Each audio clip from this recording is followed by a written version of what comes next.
మీరు కోరుకొండ, నెల్లూరు, విశాఖపట్నం, విజయవాడ, నెల్లూరు, ఒంగోలు వివిధ ప్రాంతాల నుంచి ఆ ఓటి తలంబరాలు మరి ప్రత్యేకంగా మీరు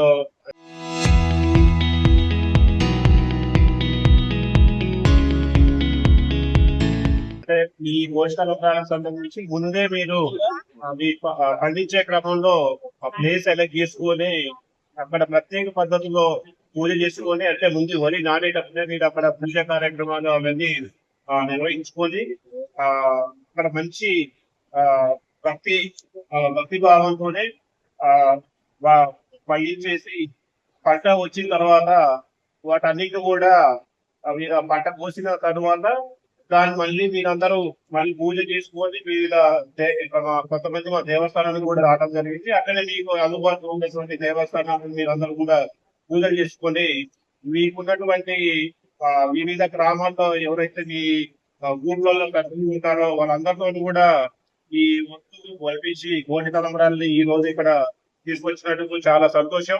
ఈ యొక్క కార్యక్రమంలో పాల్గొంటున్న మనందరూ కూడా దేవస్థానం తరఫున ఉదయపూర్వక నమస్కారాలు. మరి చాలా సంతోషం. మీది ఇప్పుడు చెప్తున్నారు, మన గత 10 సంవత్సరాల నుంచి కూడా ఈ యొక్క కార్యక్రమాన్ని మేము చేపడుతున్నాం. చాలా మంచి కార్యక్రమం. మరి ప్రస్తుత ఆధునిక యుగంలో మన హిందూ సాంప్రదాయంలో ఉన్నటువంటి ఆచార సాంప్రదాయాలు మరి కనుగొనగైపోతున్న పరిస్థితులలో మరి ఇట్లాంటి కార్యక్రమాలు మనం ఎన్నో చేపట్టవలసినటువంటి అవసరం ఉన్నది. దీన్ని ఇంకా మీరు పెద్ద ఎత్తున గ్రామాలలో ప్రచారం చేసి మరి ఆ భక్తి భావాన్ని పెంచి, మరి ఆ భక్తి భావాన్ని పెంచడం వల్ల మనలో మంచి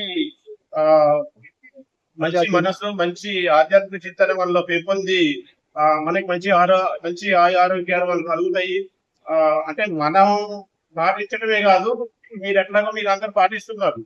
దీన్ని మనం ఏదనంటే రాబోయే తరాలకి తెలియజేయాలి. దీని యొక్క విశిష్టత ఏంటి, ఇది చేయడం వల్ల మనకి కలిగేటువంటి ఫలితాలు ఏంటి, అవి మన కుటుంబంలో ఉన్నటువంటి వచ్చే తరానికి, పిల్లలకి, వాళ్ళ సంబంధించినటువంటి కొలీగ్స్ వాళ్ళందరూ కూడా తెలియజేసి దీన్ని మనం విస్తృత ప్రచారం చేయవలసిన అవసరం ఎంతో ఉన్నది. ఇంకా ఇట్లాంటి వినూత్నంగా కార్యక్రమాలు చేపట్టి మన హిందూ సాంప్రదాయంలో ఉన్నటువంటి మంచి విలువని మనం కాపాడుకొని మంచి భావితరాలకి మంచి విలువలతో కూడినటువంటి